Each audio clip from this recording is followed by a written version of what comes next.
Salut les chefs, on se retrouve aujourd'hui pour la vidéo analyse de la saison 2 de la série Les Sopranos. Voilà, je l'ai fini il y a pas longtemps, c'est encore tout frais dans ma tête, c'était un banger absolu et on va décortiquer ça dans cette vidéo, c'est parti.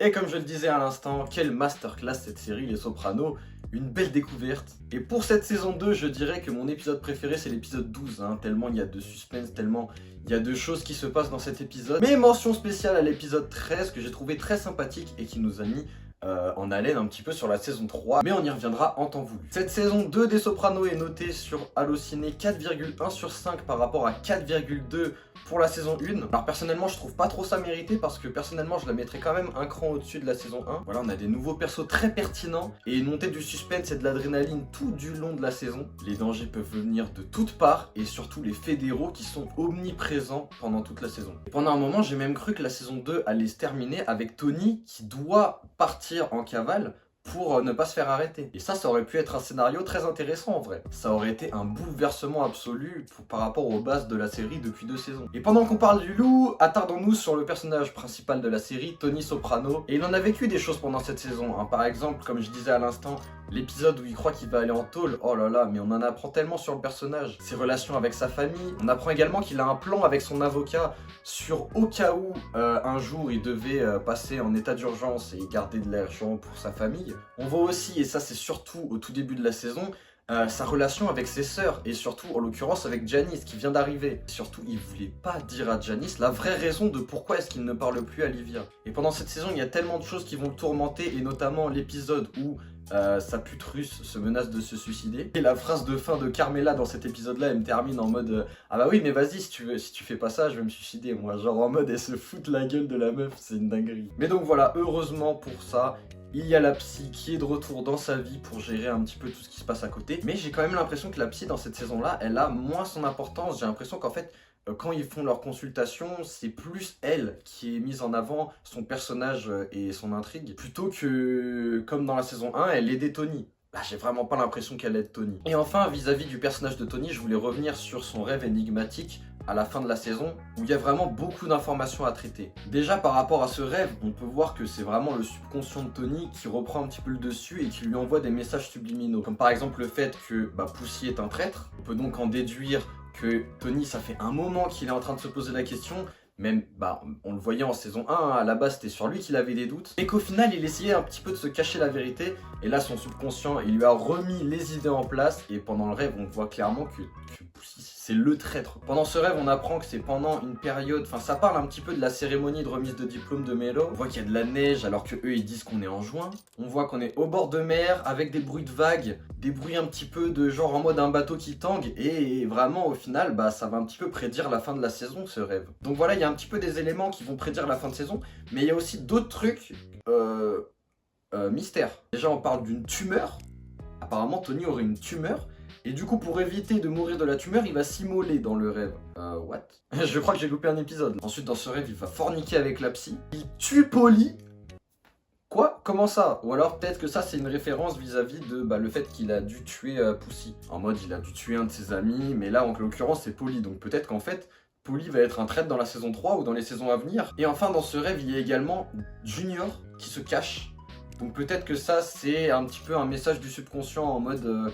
il a fait partie aussi du plan contre Tony avec Richie. Et en vrai je sais pas parce que Junior à chaque fois il va là où le vent le mène. Donc ça se trouve ça sera une nouvelle trahison de Junior en fait tout simplement dans les saisons à venir. Voilà, il y avait beaucoup de choses à dire de Tony. Maintenant on va parler un petit peu des nouveaux personnages dans cette saison. Et on va commencer avec Janice. Moi personnellement Janice c'est la chionde de la saison 1. Même si à la fin elle a un petit peu plus son importance, pour moi elle m'a fait chier à chaque fois qu'elle apparaissait. En tout cas surtout au début. Et au final c'est un perso qu'on voit énormément au début. Et petit à petit on la voit moins. Surtout en fait à partir du moment où elle se met avec Richie. Là c'est plus Richie qui prend le dessus et on le voit beaucoup plus à l'écran. Cette meuf c'est une profiteuse. Elle aime l'argent, ça elle aime l'argent. Et en plus sa relation avec Livia, qu'est-ce qu'elle est malsaine cette relation. Et j'ai vraiment cru qu'elle allait tuer le personnage de Livia. À un moment je sais plus genre c'était quel épisode, en mode il y avait un petit sous-entendu comme si elle allait l'acheter dans les escaliers. Et Livia elle a commencé à avoir la goutte de sueur qui tombait. Et par contre je pourrais dire ce que je voulais sur Janice par rapport au début, que je l'aimais pas tout ça. Ça m'a vraiment énormément surpris quand elle se prend une patate par Richie et qu'elle revient avec un flingue et qu'elle lui tire dessus. Alors là, j'étais sur le cul, je m'y attendais pas du tout. Parlons maintenant de Richie du coup, le mec qui vient de se faire tuer par Janice. C'est un personnage que j'ai senti quand même sincère sur certains moments. Ça se voit qu'en fait il était un petit peu manipulé par Janice d'un côté et de l'autre côté, en fait il voulait se faire respecter. Mais du coup il a un peu trop visé les étoiles et il s'est fait brûler les ailes. Et par sa propre meuf en plus, atroce, alors qu'ils viennent de se marier. Vraiment l'épisode avec la veste là où il la donne à Tony et en fait Tony il n'en veut pas. Alors je sais pas trop pourquoi est-ce que Tony il a pas voulu de cette veste. Est-ce que c'est parce qu'il se méfiait de Richie? Est-ce que c'est parce qu'il a trouvé la veste ringard? Est-ce que c'est... Je sais pas, franchement je sais pas, j'ai pas de théorie là-dessus. C'est un personnage instable et dangereux, et le mec qui devient tétraplégique après par la suite, il peut en attester de ça. Et voilà, en gros Richie, un très bon personnage dans cette saison 2. Bon, il aura fait qu'une seule saison. C'est vrai que du coup sa mort, elle m'a un petit peu surprise et tout, j'étais content, mais... il méritait mieux quand même d'une mort aussi nulle. Ensuite parlons un petit peu des deux enculés qui ont tiré sur Christopher. Alors vraiment deux petites merdes qui voulaient grimper dans la hiérarchie en essayant de tuer Chris. Miskin le pauvre, par surprise en plus. Et le pire c'est que lui il va réussir à s'en sortir et les deux autres ils vont crever. Cette scène c'est clairement un parallèle par rapport à Tony dans la saison 1 qui échappe de peu la mort par un meurtre des deux Renois là qui voulaient le tuer. Enfin bref, pour revenir sur ces deux petits enculés, bon t'en as un qui chie pendant le casse et l'autre il se pisse dessus devant Tony. Ouais, deux petites merdes qui méritaient rien et qui ont bien fait de crever comme des merdes. Ensuite, on a un nouveau personnage qui s'appelle Furio. Voilà, il vient d'Italie, c'est un tueur. Tout simplement, il a pas beaucoup parlé, mais quand il est là, il tue du monde. Hein. Ensuite, on a le personnage de David Scatino.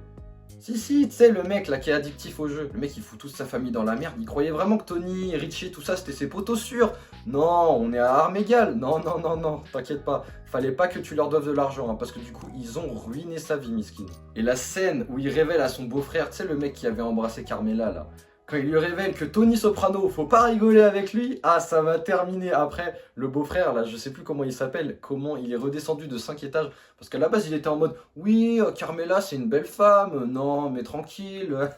Quand il a appris de ce qu'était capable Tony Soprano, il a fermé sa gueule, il est parti. Bref, voilà, ça c'était un petit peu les nouveaux personnages. Et maintenant, parlons des personnages qu'on connaît un peu mieux, hein. Et on va commencer avec Carmela. Voilà, un petit peu à l'image de la saison 1, c'est une femme incroyable, respectable, mais elle se fait tromper. Tony, vraiment, il déconne, Tony. Et du coup, vu qu'elle se fait tromper, elle dévie un petit peu de son mariage, et dès qu'il y a un homme qui un petit peu l'intéresse, tout ça, voilà. Mais en tout cas, Carmela, si on peut dire un truc, c'est que si Tony est dans la merde un jour, c'est vraiment sur Carmela, la première personne sur qui il peut compter, quoi. Parlons de Meadow dans cette saison 2, on peut résumer ça en crise d'ado. Vraiment, en un mot, la saison de Meadow, crise d'ado. Voilà, elle cherche une fac, elle a un petit peu une relation avec ses parents, où au début de la saison, on voit que, voilà, Tony et Carmela, ils ont un petit peu perdu leur autorité. Mais voilà, elle est gentille, elle est juste un petit peu capricieuse sur les bords, c'est une ado, quoi. Et parlons un petit peu de Anthony Junior, EJ. Alors lui, du coup, je m'y attendais pas du tout, mais sa saison un petit peu... c'est soit il se fait engueuler par son daron, soit sinon Tony à certains moments, et notamment à l'épisode où il croit qu'il va partir en tôle, il a envie de passer du moment avec lui, tout ça. Voilà, c'est le petit-fils gentil de Tony dans cette saison. Mais par contre, il se pose des questions sur la mort. Voilà, pendant quelques épisodes, voilà, il est là en mode de toute façon ça sert à quoi de vivre, ça sert à quoi il n'y a pas de Dieu, tout ça.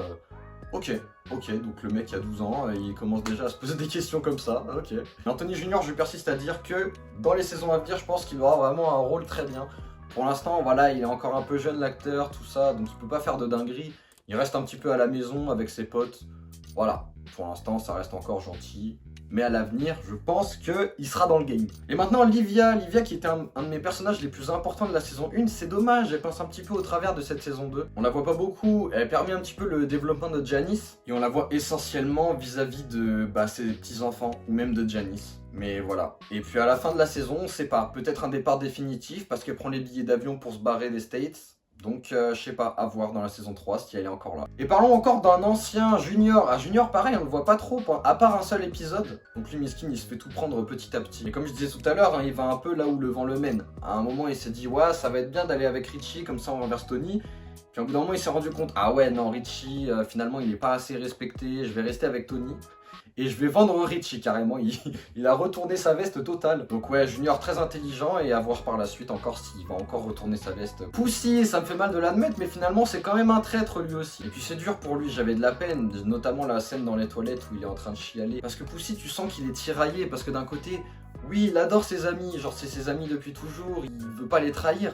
Mais d'un autre côté, bah sinon c'est la prison à vie. Mais n'empêche que Poussy, il aurait pu lâcher des plus grosses dingueries de ce qu'il a lâché. Donc en vrai ça va, c'est un traître gentil. Et finalement il sera tué et oublié, voilà, et on le noie. Et du coup le fait qu'il soit noyé, ça ramène un petit peu au rêve de Tony qui voyait un poisson avec la voix de Poussy. Donc voilà, ça encore une fois peut-être une métaphore. Et maintenant, Pauli, je l'ai beaucoup apprécié dans cette saison 2. Ses épisodes principaux, c'est un petit peu l'épisode quand ils sont en Italie, où bah, du coup il se rend compte qu'en vrai, l'Italie c'est pas vraiment fait pour lui parce qu'il était un petit peu border à fond de l'Italie. Une fois arrivé à Napoli, tu te dis ah ouais mais en fait c'est pas fait pour moi cette villa là. Il y a également l'épisode où Chris se fait tirer dessus, enfin juste après, et du coup il se remet vraiment en question sur la mort, sur l'enfer, tout ça, où est-ce qu'il va aller après la vie. Et Silvio lui de son côté, bah c'est un joueur de poker quoi. Il y a quelque chose aussi à relever avec le personnage de Silvio, c'est que dans les rêves de Tony, dans l'épisode 13, il parle d'un ennemi qui apparemment se serait caché ou quoi, qu'il n'est pas encore à découvert. Et la psy Jennifer, que je trouve enfin qu'elle se dévoile à nous en fait. Oui, elle est développée et son arc narratif repose sur un petit peu... en fait, elle est tiraillée. D'un côté, elle a peur de Tony et de l'autre côté, elle a pas envie de l'abandonner dans sa thérapie. Et en plus, comme ce que je disais tout à l'heure, on n'a pas vraiment l'impression que ça aide Tony. Et d'un autre côté, elle, ça la dessert. Elle perd confiance en elle, elle perd confiance en sa thérapie. Et en plus, elle a peur de lui, elle devient alcoolique. Donc je sais pas où ça va arriver cette histoire, mais à la fin de la saison, on a l'impression que Tony, il dit qu'il a plus besoin des consultations et il se barre. Donc peut-être que c'est la fin du calvaire pour elle, ou peut-être qu'elle va retourner encore dans la merde. Peut-être que Tony, je sais pas.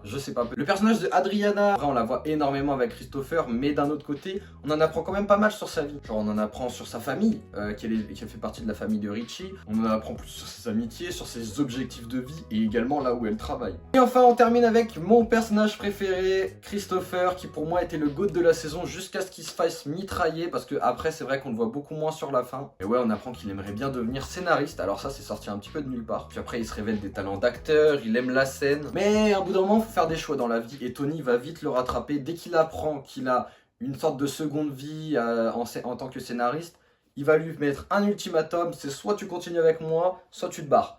Et bah du coup Christopher il peut pas trop se passer de la famille Soprano et il va rester avec Tony. Et on le voit énormément avec Adriana dans cette saison là et j'étais choqué quand même qu'il la trompe avec la rousse, je me rappelais plus comment elle s'appelle. Voilà, Christopher, je pensais vraiment que c'était un mec fidèle et au final il l'est pas non plus. Bon en fait c'est tous des mecs qui trompent leur meuf un petit peu dans cette série quoi. Comme je disais tout à l'heure, dans cette saison on a un petit peu le remake de l'assassinat raté de Tony dans la saison 1, mais cette fois pour Christopher.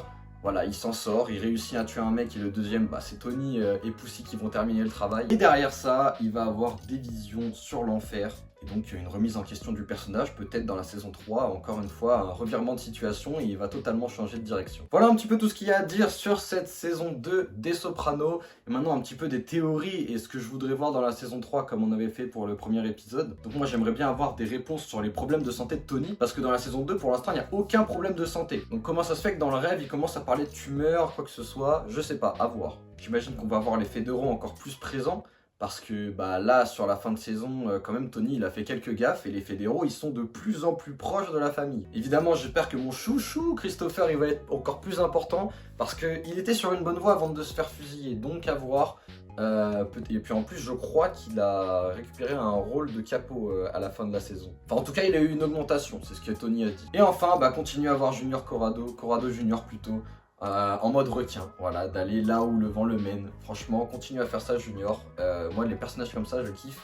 Et le moment où il va vraiment agir, je pense que ça va être une masterclass. Voilà, on se quitte là-dessus sur ces petites fins de théorie pour la saison 3, pour les saisons à venir. Vous, j'espère que vous avez kiffé la vidéo. J'espère que ça vous a rappelé des souvenirs également. Et dites-moi si vous avez préféré la saison 2 à la saison 1 quand vous aviez regardé la série. En tout cas, nous on se retrouve très rapidement pour la suite. J'ai pas encore commencé la saison 3, mais ça ne saurait tarder. Et voilà les mecs, on se dit ciao ciao et à la prochaine.